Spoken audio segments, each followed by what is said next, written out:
wabarakatuh. Waalaikumsalam warahmatullahi wabarakatuh. Alhamdulillahirabbil alamin wa bihi nasta'inu wa nastaghfiruh wa na'udzubillahi min syururi anfusina wa min sayyiati a'malina. May yahdihillahu fala mudhillalah wa may yudhlilhu fala hadiyalah. Asyhadu an la ilaha illallah wa asyhadu anna Muhammadan abduhu wa rasuluhu allazi qad ba'atsa li rahmatin lil alamin wa uswatun lil mu'minin wa imamun lil mujahidin fi sabilillah. Baik, bapak-bapak dan ibu-ibu sekalian, sesuai dengan yang dijadwalkan ada kultum dan disampaikan oleh protokol tadi, jadwal penceramahan pada saat ini adalah saya tetapi karena memang saya bukan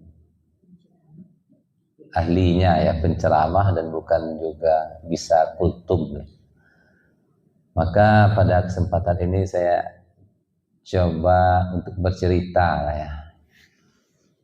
kejadian pada masa Khalifah yang mana cerita ini diriwayatkan oleh Abdullah bin Muhammad tentang seorang sahabat yang bernama Abu Qulabah, di mana pada suatu waktu di perbatasan Mesir ada seorang laki-laki yang datang dan melihat ada sebuah perkemahan yang mana dari tampang atau bentuk sebuah perkemahan atau perumahan tersebut diketahuilah bahwa yang punya perkemahan tersebut pastinya adalah orang yang sangat-sangat miskin sekali, sehingga dia mencoba melihat ke dalam kemah tersebut dan didapatinya lah bahwa yang di kemah tersebut adalah seorang laki-laki yang merupakan seorang sahabat yang bernama Abu Qulabah, yang mana pada saat itu kedua kakinya sudah pontong tangannya juga sudah tidak ada lagi, tetapi senantiasa dia mendengar dari ucapan Ibnu Qulabah tersebut adalah rasa puji dan syukur atas rahmat dan karunia yang diberikan oleh Allah. Walaupun kaki sudah tidak ada, tangan tidak ada lagi, tetapi kata yang senantiasa terucap dalam lisannya adalah rasa syukur atas rahmat dan karunia yang diberikan oleh Allah.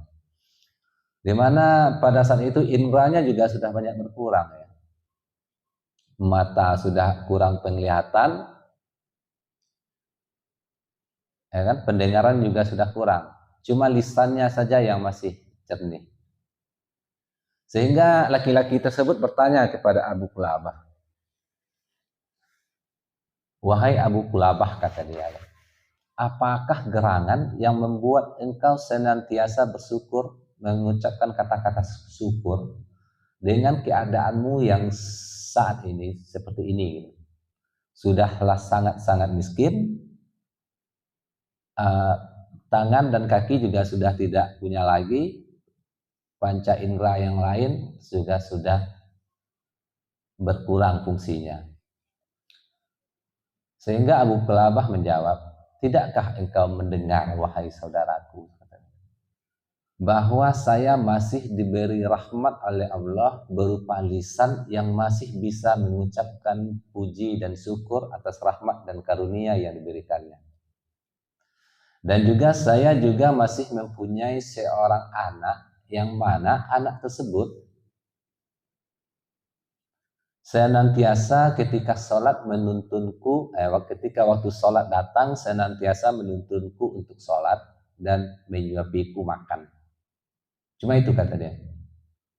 Jadi dia bersyukur karena memang dia masih hidup dan lisannya masih diberikan kemampuan untuk senantiasa mengucapkan syukur, dan juga masih mempunyai seorang anak yang mana anaknya tersebut senantiasa dapat membawa dia untuk beribadah dan menyuapinya makan. Tetapi kata Abu Qilabah selanjutnya, cuma sayangnya anak saya ini sudah 3 hari tidak pulang katanya. Kemudian dia minta tolong kepada laki-laki tersebut, maukah engkau mencarikan anakku tadi ke kota, katanya kan. Laki-laki tersebut mengiyakan dan menyanggupi permintaan dari Abu Qilabah untuk mencari anaknya. Kemudian pergilah laki-laki tersebut untuk mencari anaknya tersebut, dan ditemukanlah oleh laki-laki tersebut bahwa anak Qilabah tersebut sudah meninggal, diterkam dan dimangsa oleh serigala, kumpulan serigala ceritanya. Kemudian laki-laki tersebut dengan perasaan bersalah datang menghadap Abu Qilabah untuk memberitakan kepada Abu Qilabah bahwa anaknya yang selama ini menuntun dia untuk sholat dan juga menyiapkan keperluannya, ataupun yang senantiasa menyuapinya makan, sudah meninggal dan dia tidak punya siapa-siapa lagi. Bagaimana perasaan dia, memikirkan bagaimana perasaan Abu Qilabah ketika mendengar berita tersebut. Maka disampaikanlah kepada Abu Qilabah tentang berita tersebut. Kemudian Abu Qilabah mengucapkan satu kata yang membuat orang tersebut agak shock mendengarnya. Dia cuma berkata, alhamdulillah, anakku sudah meninggal dan tidak ada yang kukhawatirkan lagi bahwa anakku tersebut akan melaksanakan maksiat kepada Allah. Jadi dari sepenggalan kisah ini ya, dapat kita ambil kesimpulan atau kita ambil pelajaran bahwa marilah kita senantiasa bersyukur atas keadaan atau ketetapan yang sudah ditetapkan oleh Allah kepada kita. Misalkan kita diberi oleh Allah ketetapan berupa status, misalkan ekonomi yang pas-pasan atau jabatan yang yang di bawah misalnya kan, tidak seperti misalkan pimpinan macam ketua gitu kan, ataupun kita mungkin diberikan kesehatan yang kurang gitu. Ataupun ya pokoknya banyak lah yang di bawah ya. Pokoknya kesehatan kita kurang, ekonomi kadang-kadang kurang gitu kan, ataupun jabatan kurang gitu ya. Ya menurut pandangan manusia lah ya. Kalau jabatan tinggi berarti kan otomatis harus jadi pimpinan gitu kan. Kalau kesehatannya kurang berarti yang bagusnya itu adalah jadi sehat gitu ya.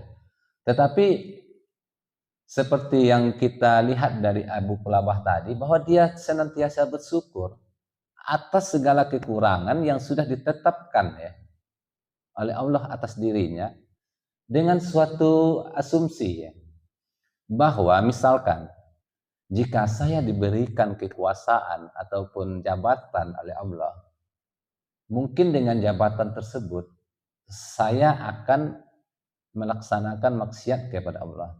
Misalkan berupa munculnya sifat-sifat sombong ataupun takabur di dalam hati kita. Begitu juga dengan kita diberikan nikmat berupa harta ya, yang banyak gitu. Mungkin saja Allah tidak memberikan kepada kita harta yang banyak, karena Allah tahu bahwa jika misalkan saya diberikan harta banyak oleh Allah, saya mungkin tidak bisa untuk membelanjakan harta tersebut di jalan Allah, ataupun bisa saja harta tersebut lebih sering digunakan untuk misalkan berbuat maksiat kepada Allah, seperti itu. Begitu juga mungkin kita diberikan kesehatan yang sedikit oleh Allah, kita banyak sakit atau apa, ya mungkin saja Allah beranggapan bahwa jika anak ini atau seseorang hamba ini diberikan kesehatan yang lebih, ya kan? Mungkin dia dengan kesehatan yang diberikan, dia akan lupa kepada Allah. Karena kita juga jadi dengan menumbuhkan sifat-sifat seperti itu, senantiasa bersyukur atas ketetapan yang diberikan Allah kepada kita, ya kita juga memahami bahwa Allah mengetahui apa yang terbaik buat kita. Mungkin sesuatu menurut kita itu baik, tetapi menurut Allah belum tentu itu baik. Asa an tuhibbu syai'un wa huwa sarul lakum wa asa an takrahu syai'un wa huwa khairul lakum. Seperti itu Pak dia kan.